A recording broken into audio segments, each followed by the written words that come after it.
오늘 주신 하나님의 말씀은 마태복음 25장 1절로 13절까지 말씀입니다. 마태복음 25장 1절로 13절까지 말씀. 함께 합독하시겠는데요. 앞에 화면에 보시거나 주보에 보시면 말씀이 나와 있습니다. 같이 읽겠습니다. 시작. 그때 천국은 마치 등을 들고 신랑을 맞으러 나간 10처녀와 같다 하리니 그 중에 5은 미련하고 5은 슬기 있는 자라. 미련한 자들은 등을 가지되 기름을 가지지 아니하고 슬기 있는 자들은 그릇에 기름을 담아 등과 함께 가져갔더니 신랑이 더디옴으로 다 졸며 잘세. 밤중에 소리가 나되 보라 신랑이로다 맞으러 나오라 하매 이에 그 처녀들이 다 일어나 등을 준비할세. 미련한 자들이 슬기 있는 자들에게 이르되 우리 등불이 꺼져가니 너희 기름을 좀 나눠달라 하거늘 슬기 있는 자들이 대답하여 이르되 우리와 너희가 쓰기에 다 부족할까 하노니 차라리 파는 자들에게 가서 너희 쓸 것을 사라 하니 그들이 사러 간 사이에 신랑이 오므로 준비하였던 자들은 함께 혼인잔치에 들어가고 문은 닫힌지라. 그 후에 남은 처녀들이 와서 이르되 주여 주여 우리에게 열어주소서. 대답하여 이르되 진실로 너희에게 이르노니 내가 너희를 알지 못하노라 하였느니라. 그런즉 깨어있어라. 너희는 그 날과 그 때를 알지 못하느니라. 아멘. 네, 우리가 마태복음 말씀을 계속해서 연속 설교를 하고 있는데 25장으로 들어갑니다. 마태복음 25장은 크게 3가지 이야기가 나옵니다. 첫 번째 이야기는 오늘 나누게 되는 10처녀의 이야기입니다. 두 번째 이야기는 먼 곳으로 여행을 떠난 주인이 종들한테 달란트를 나눠줬는데 그 달란트를 잘 관리하는 종들의 이야기입니다. 그리고 마지막 이야기는 예수께서 심판의 왕으로 다시 오셔서 의인은 오른쪽에 악인은 왼쪽에 나눠서 영생과 영벌, 영원한 벌을 선포하시는 모습을 볼 수 있습니다. 지난주 말씀에 이어서 우리가 마지막 때에 관해서 예수님께서 우리에게 주시는 말씀입니다. 특별히 오늘 말씀은 우리가 많이 들어서 잘 아는 이야기 같지만 또 깊게 생각해 보면 모르는 이야기가 될 수 있습니다. 그래서 오늘 저는 한 절 한 절 같이 읽으면서 함께 그 은혜를 나누려고 합니다. 여러분 말씀드린 것처럼 주보에 보시면 말씀 또 성경을 펴시면서 함께 하시면 좋을 것 같습니다. 자, 1절에 보시면 중요한 단어가 3개가 나옵니다. 자, 무슨 단어가 중요할까요? 1절 말씀 보시면은 첫 번째 단어는 천국입니다. 여러분 성경 있으신 분들은 이렇게 동그라미 표현 좋거든요. 천국이 나오고 두 번째 중요한 단어는 신랑이 중요한 단어다. 그리고 세 번째 나오는 단어는 10처녀가 중요하다. 네. 천국이 중요하고 신랑이 중요하고 10처녀가 중요하다. 예수님은 마지막 때에 관해서 말씀하시면서 천국은 마치 천국을 말씀하십니다. 그리고 오늘 이야기가 결혼잔치에 대한 얘기인 것을 생각을 해보면 천국은 마치 결혼잔치와 같다는 말씀입니다. 하나님께서는 결혼잔치를 열고 많은 손님들을 불렀지만 정작 참여한 사람은 그리 많지가 않다. 성경에서 우리가 많이 그 배경을 알고 있습니다. 자, 두 번째 단어는 신랑입니다. 여기서 말하는 신랑은 누굴까요? 신랑은 예수 그리스도를 말합니다. 자, 예수가 신랑이면 신부는 누굽니까?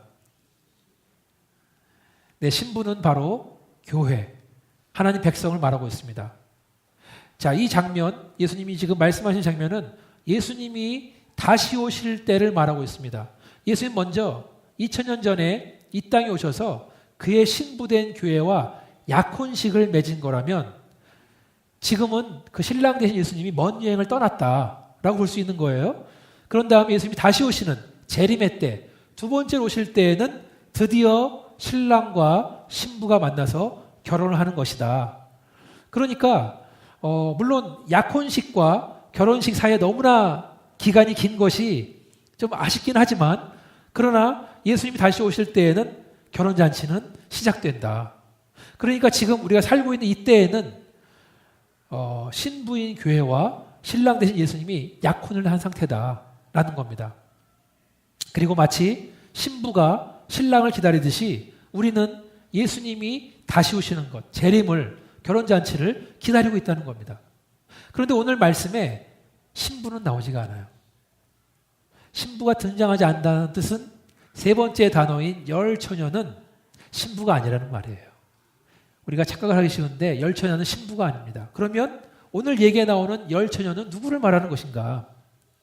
전통적인 유대인들의 결혼을 보면 열처녀는 신부의 들러리를 말합니다. 들러리는 신부가 아닙니다. 그렇지만 들러리는 신부 옆에 서서 이 신부의 결혼식을 함께 기뻐해주고 또 결혼식을 도와주는 사람을 말합니다. 오늘 이야기에 나오는 이 열처녀는 어쩌면 교회가 될 수가 있고 어쩌면 우리의 신앙생활하는 성도가 될 수 있습니다. 그러니까 교회가 결혼식의 들러리라는 말씀으로 할 수가 있습니다. 그리고 개인적으로는 성도가 들러리와 같다. 자, 근데 이제 궁금하죠. 왜 오늘 이야기에서 신부가 나오질 않는가라고 물어볼 수가 있습니다. 예수님께서 복음서에 보면은 천국에 대한 말씀을 가르치실 때 비유라는 방법, 패러블이라는 것을 사용하십니다. 근데 비유는 이게 완벽한 이야기는 아니에요. 그 안에 교훈이 들어있는 것뿐이지 너무 이 비유에 대해서 깊게 들어가면 중요한 것을 잊어버린다는 거예요. 그래서 너무 이야기에 빠지지 마시기를 바라겠습니다. 그래서 오늘 본문에는 신부에 대한 묘사는 없다. 이렇게 이해하면 되겠습니다. 그런데 우리가 그러면 이 열처녀는 과연 뭔가라고 생각할 때 요한복음 3장을 보시면 이것도 그 주보에 나와 있는데 3장 28절에 30절 말씀 보면은 이 열처의 상황을 지금 이해할 수 있습니다. 한번 들어보세요. 내가 말한 바 나는 그리스도가 아니요. 지금 침례 요한이 말하고 있는 겁니다. 그의 앞에 보내심을 받은 자라고 한 것을 증언할 자라. 증언할 자는 너희니라. 신부를 취하는 자는 신랑이나 서서 신랑의 음성을 듣는 친구가 크게 기뻐하나니 나는 이러한 기쁨으로 충만하였노라. 그는 흥하여야 하겠고 나는 쇠어야 하리라 하니라. 자, 이게 요한복음 3장에 나온 말씀인데 침례 요한은 자기의 자리를 잘 아는 사람이었습니다. 그는 광야에서 외치는 소리, 그래서 사람들이 유명해졌어요. 많은 사람이 와서 그를 선지자 생각한 다음에 회개하고 침례를 받습니다. 사람들은 떠받쳤지만 침례 요한은 자기를 낮출 줄 알고 자기 뒤에 오시는 예수님을 주인공으로 높일 줄 아는 사람이었습니다. 오늘 읽어드린 말씀 보니까 이렇게 나와 있어요. 신부를 취하는 자는 신랑이나, 자, 여기서 신부는 교회를 말하는 거고 신랑은 예수를 말하는 거죠. 서서 신랑의 음성을 듣는 친구가 크게 기뻐하나니. 요한은 너무나 기쁜 거예요. 이 결혼식을 보면서 나는 이러한 기쁨으로 충만하였노라. 침례 요한은 마치 자기를 그 친구의 결혼식에 들러리로 와서 축하해주는 친구로 여기고 있습니다. 혼인잔치의 주인공은 신랑 대신 예수 그리스도이고 신부는 교회다. 그리고 요한은 이 교회, 이 사람들은 내 것이 아니라 예수의 것임을 확실히 알고 있었습니다. 그래서 복음서를 읽어보면 요한한테 제자들이 많았었는데 자기 제자들을 예수님한테 보냅니다. 자기 제자를 받아달라고.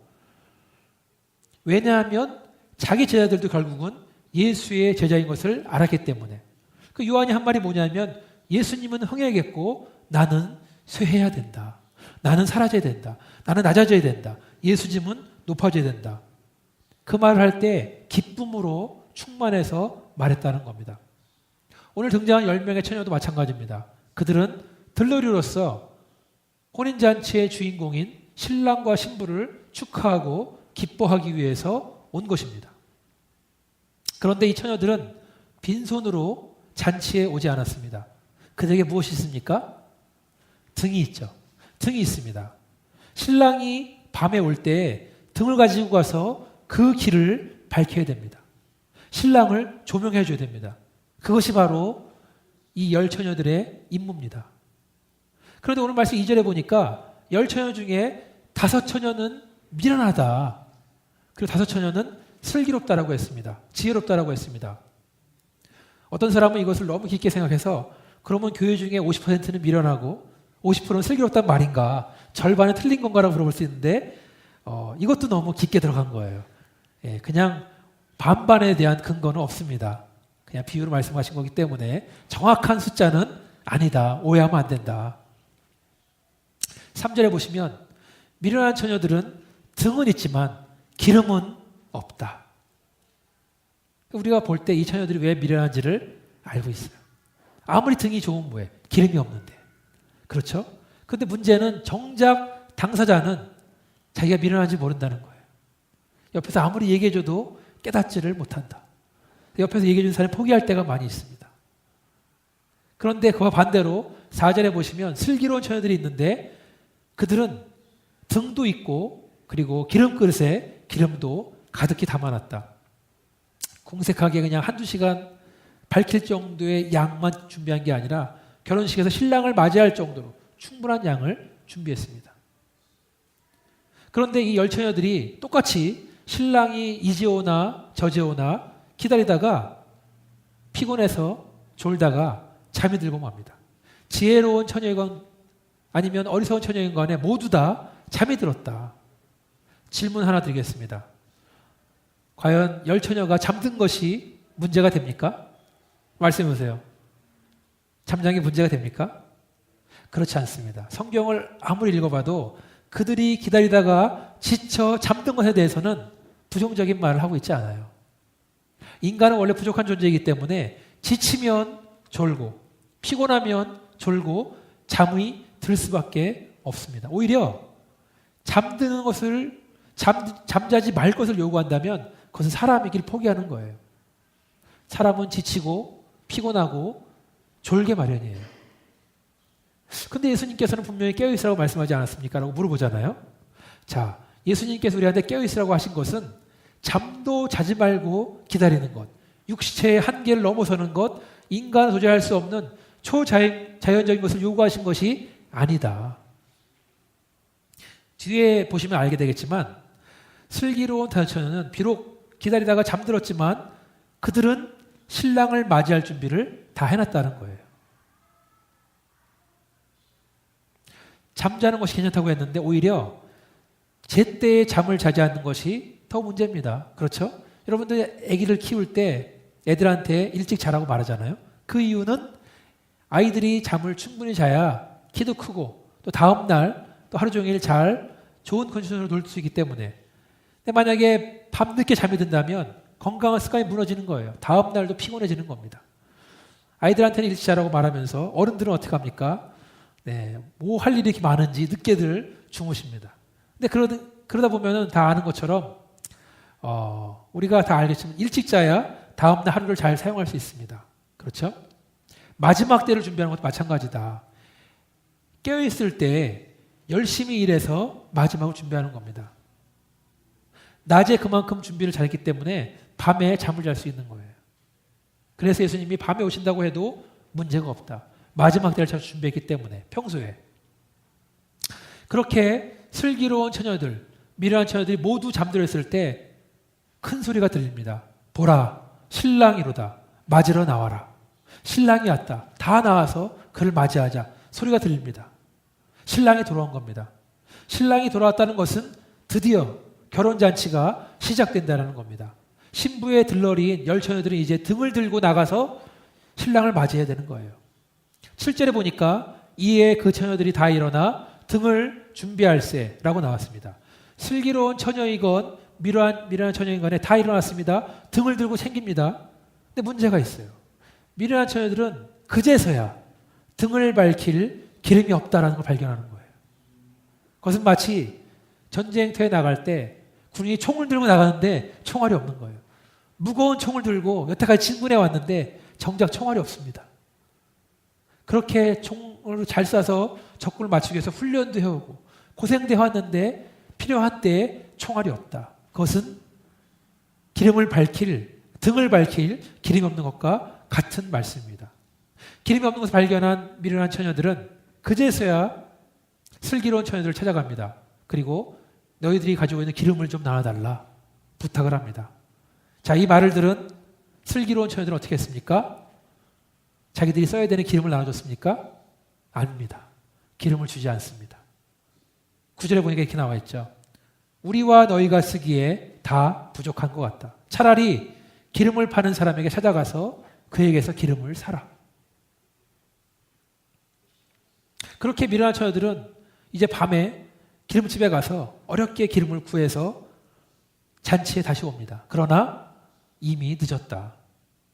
슬기로운 처녀들만 잔치에 들어가고 그 집의 문은 닫혔다는 거예요. 저는 여기서 잔치집의 문이 닫혔다는 말을 보면서 노아의 홍수 때에 하나님께서 방주의 문을 닫으시는 장면 보시면 하나님이 닫았다는 말이 나와 있습니다. 비가 오기 전에는 누구나 그 방주의 문을 들락날락 할 수 있었는데 하나님이 한번 문을 닫으신 다음에는 기회는 끝났다. 이제는 아무도 들어올 수가 없다. 혼인잔치의 집이 문이 닫힌 다음에 이 어리석은 처녀들이 도착했지만 문은 닫혀 있습니다. 이 처녀들이 소리를 지릅니다. 11절에 보니까 주여 주여 우리에게 열어주소서. 그렇게 애원하는 처녀들에게 신랑이 말합니다. 12절에 보니까 진실로 너에게 이르노니 내가 너희를 알지 못하노라. 단지 기름을 준비하지 못했을 뿐인데, 단지 혼인잔치에 늦었을 뿐인데 신랑 대신 예수님께서는 다섯 처녀를 보면서 나는 너희를 모른다 말씀하시는 거예요. 이 다음에 천국에 갔는데 넌 누구냐? 그랑 똑같은 거예요. 어쩌면 이해하기 힘들고 인간적으로 너무 매정해 보이는 이런 대화가 오늘 말씀에 두 번 나옵니다. 첫 번째는 아까 말한 것처럼 슬기로운 처녀들. 한편으로는 그 슬기로운 처녀들, 혼인잔치를 준비했던 처녀들, 그래서 자기들만 잔치에 들어간 처녀들이 매정해 보일 수 있습니다. 자기들만 살면 되는 건가? 라는 생각이 들 수도 있습니다. 그런데 우리가 알아야 될 것은 우리가 남한테 줄 수 있는 것이 없고 줄 수 없는 것이 있다는 거예요. 아니 그 기름이 얼마나 된다고 못 주는 겁니까? 얼마입니까 기름? 근데 여기서 말하는 것은 기름이 아니라는 거예요. 그 말을 하기 전에, 기름이 뭔가 말하기 전에 기억할 것이 있습니다. 그것은 10 처녀들 모두 다 등을 가지고 있었다는 거예요. 차이점은 5명의 슬기로운 처녀들한테는 그 기름통에 기름이 있었고 미련한 처녀들한테는 기름이 없었다라는 겁니다. 10명의 처녀를 교회로 봤을 때 어떤 교회는 가지고 있는 등을 밝힐 수 있는 기름이 없다라는 거예요. 기름이 있다라는 겁니다. 반대로 어떤 교회는 등은 있지만 기름은 없다라는 겁니다. 자, 기름은 성령을 말합니다.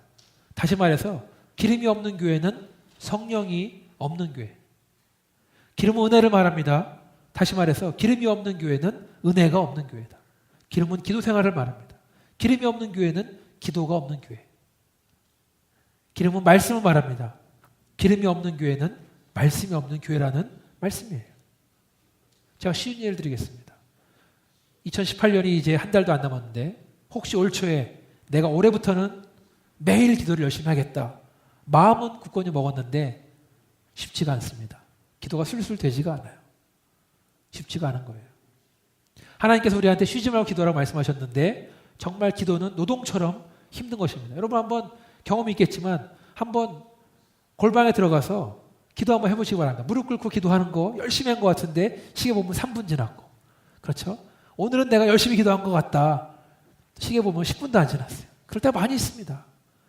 기도에는 훈련이 필요하다. 기도에는 지속성이 필요하다. 매일 해야 됩니다. 기도의 끈을 놓지 말아야 된다. 그래야 기도가 느는 거예요. 훈련을 통해서. 제가 전도사일 때 하늘 같은 담임 목사님, 우리 김장호 목사님께서 모든 전도사들은 기도실로 올라와라 말씀하신 거예요. 기도실이 좀 이렇게 한 10명 앉을 수 있는 기도실인데 아무 영문도 모르는 전도사들, 새파란 전도사들이 기도실로 올라갑니다. 목사님 말씀하시는 게 요새 전도사들이 기도를 하는지 안 하는지 내가 들어봐야겠다. 통성으로 기도하자. 그러시는 거예요. 그래갖고 삥 둘러갖고 자, 한 번씩 기도 다 해봐. 이렇게 한 다음에 그런 적이 있어요. 평소에 기도 안 하는 사람이 기도하면 기도가 잘 나오겠습니까? 기도하는 거 몇 마디만 들어보면 다 알아요. 근데 지금 미련한 처녀들은 기도도 한 번도 안 해보고서 술술술 기도하게 해달라는 거예요. 평소에 기도하지 않으면 불가능하다. 또 기름은 말씀이라 그랬는데 여러분 제가 만약에 성경의 지식을 딱 바로 줄 수 있겠어요 여러분한테? 자 받아. 안 되는 거잖아요. 성경을 알고 싶다면 성경으로 은혜를 받고 싶다면 성경을 읽어야 된다. 그렇죠? 주일 설교 시간에 한번 읽는 그 말씀으로 일주일을 살라 그러면 안 된다. 그것은 마치 아프리카 난민이 정말 일주일에 한 끼 먹고 사는 것 같은 거랑 똑같은 거예요. 미련한 처녀들이 기름을 달라고 한 것은 아무런 노력 없이 성경을 다 알게 해달라라는 거랑 마찬가지인 겁니다.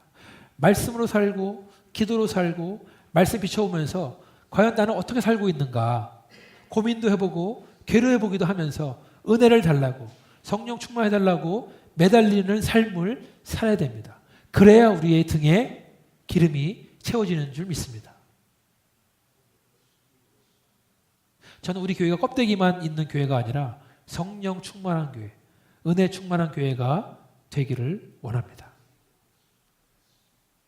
신랑 되신 예수님 다시 오실 때 혼인제한에 참여할 수 있는 자격이 주어진다는 겁니다. 매정한 모습, 비정해 보이는 모습이 또 나옵니다. 기름이 없어서 늦은 처녀들한테 예수님 말씀하시는 거죠. 나는 너희를 알지 못한다. 얼마나 매정한 말씀이에요. 얼마나 마음이 무너지는 말씀입니까? 평소에 우리가 알던 예수님은 다른 예수님이에요. 평소 예수님은 우리를 사랑하시고 얼마나 사랑하냐 하면 목숨까지 내어주시는 분이었는데 예수님은 지금 나는 너희를 모른다 말씀하시는 거예요. 안타깝습니다. 그러나 그것은 마지막 때에 있을 일이다. 예수를 믿을 수 있는 기회, 기름을 채울 수 있는 기회는 아직까지 있습니다. 그러나 언제 신랑 되신 예수님이 다시 오실지는 모른다는 것이에요. 그때가 되면 혼인잔치의 문, 천국의 문은 닫힌다는 겁니다. 그리고 한 번 닫힌 문은 아무도 열지 못한다는 거예요. 그 시간이 지나면 돌이킬 수가 없다는 겁니다. 결과가 말해주는 거예요. 평소에는 예수를 잘 아는 것 같았었는데 교회도 열심히 나가고 봉사도 열심히 하고 헌금도 많이 하고 직분도 있었는데 예수님은 지금 나는 너희를 모른다. 얼마나 비극입니까? 등은 있었지만 기름이 없어서 혼인잔치에 못 들어간 여인들. 그것은 바로 교회 건물은 버젓하게 있지만 그 건물이 기름으로 채워지지 않은 교회. 다시 말해서 성령의 능력도 없고 은혜도 없고 기도도 없고 말씀도 없는 교회와 같다라는 거예요. 평생을 한 번도 안 빠져 교회 다녔지만 속이 비어있는 신앙과 같다. 그것은 종교 활동에 지나지 않은 거예요. 바리새인들이 했던 것들. 교회의 겉모양만 가지고는 안 된다는 거예요. 디모데 3장에 보니까 이렇게 나와 있습니다. 경건의 모양은 있으나 경건의 능력은 부인하니 이 같은 자들에게서 내가 돌아서라. 경건의 모양은 있다는 거예요. 기도도 열심히 하는 것 같고 성경도 많이 아는 것 같고 예배도 잘 드리는 것 같이 경건의 모양은 다 있는데 그 안에 아무런 능력이 없는 교회, 아무런 능력이 없는 신앙생활. 저는 우리 교회, 우리 성도가 그렇게 되지 말기를 간절히 기도합니다. 빈 등만 가지고 요란한 교회가 아니라 기름으로 채워진 교회, 성령으로, 은혜로, 말씀으로, 기도로 채워진 아리조나 한인침대 되기를 주님의 이름으로 축원합니다. 마지막 13절에 보니까 이렇게 나와 있습니다. 그런즉 깨어 있어라. 너희는 그날과 그때를 알지 못한다. 깨어 있어야 됩니다. 겉은 깨어 있는 것 같은데 마음은 막 방황하는 사람들이 있습니다. 그러지 마시라는 거예요. 지금 마지막 때라는 경고를 받아들이고 마치 성벽 위에서 성벽을 지키는 군인처럼 그 임무를 잊어버리지 말고 경계하시기를 주님의 이름으로 축원합니다. 예수님이 시간적으로 정확히 언제 오실지 모르기 때문에 어떤 사람들은 예수님이 오시는 것 자체를 부인합니다. 예수님이 다시 오시는 것을 싫어하는 사람도 있습니다. 마지막 때를 준비할 성도를 조롱하기도 합니다. 이러한 사람들의 반응은 성경에 정확히 말하고 있어요. 베드로 3장에 보시니까 이렇게 나와 있습니다. 좀 긴데요. 베드로 후서 3장 3절에서 9절 보니까 제가 읽어드리겠습니다. 먼저 이것을 알지니 말세에 조롱하는 자들이 와서 자기의 정욕을 따라 행하며 조롱하여 이르되 주께서 강림하신다는 약속이 어디 있느냐? 다시 온다는 게 어디 있단 말이냐? 조상들이 잔 후로부터, 잔다는 건 죽는단 말인데 만물이 처음 창조될 때와 같이 그냥 있다 하니 이는 하늘이 옛적부터 있는 것과 땅이 물에서 나와 물로 성립된 것도 하나님 말씀으로 된 것을 그들이 일부러 잊으려 함이로다. 이로 말미암아 그때 세상은 물이 넘침으로 멸망하였으되 이제 하늘과 땅은 그 동일한 말씀으로 불사르기 위하여 보호된 바 되어 경건하지 아니한 사람들의 심판과 멸망의 날까지 보존하여 두신 것이니라. 사랑하는 자들아, 주께는 하루가 천년 같고 천년이 하루 같다는 이 한 가지를 잊지 말라. 주의 약속은 어떤 이들이 더디다고 생각하는 것 같이 더딘 것이 아니라 오직 주께서는 너희를 대하여 오래 참으사 아무도 멸망하지 않고 다 회개하여 이르기를 원하시느니라. 아멘. 우리는 날짜를 알기 원합니다. 그럼 그때까지 예수 믿으면 되지. 그럴 수가 있어요.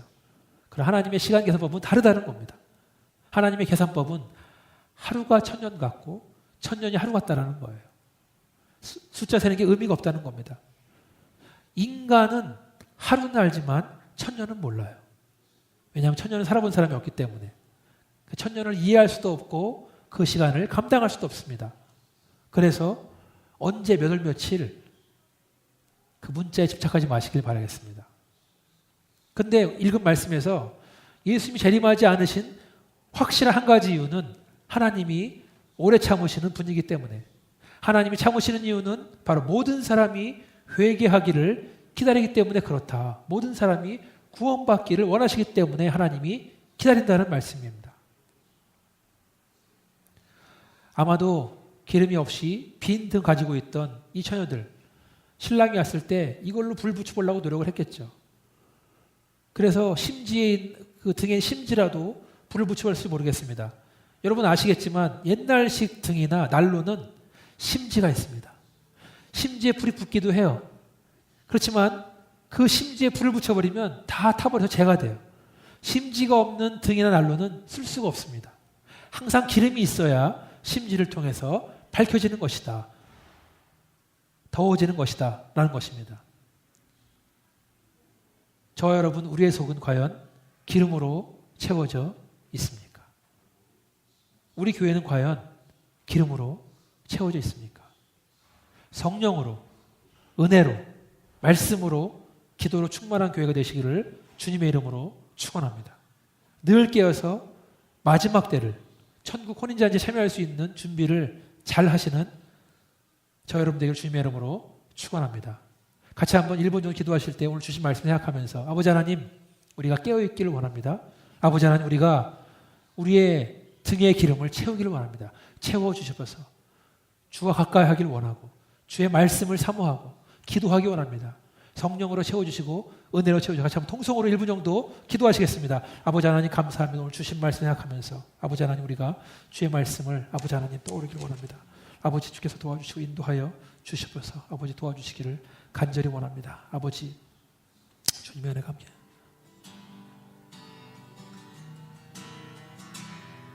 아버지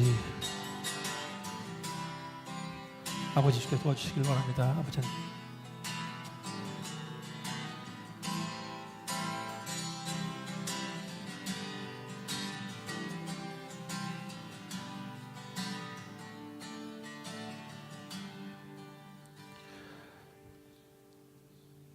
아버지 하나님 감사합니다. 오늘 말씀을 통해서 우리에게 주신 말씀, 아버지 마지막 때에 늘 깨어있기를 간절히 원합니다.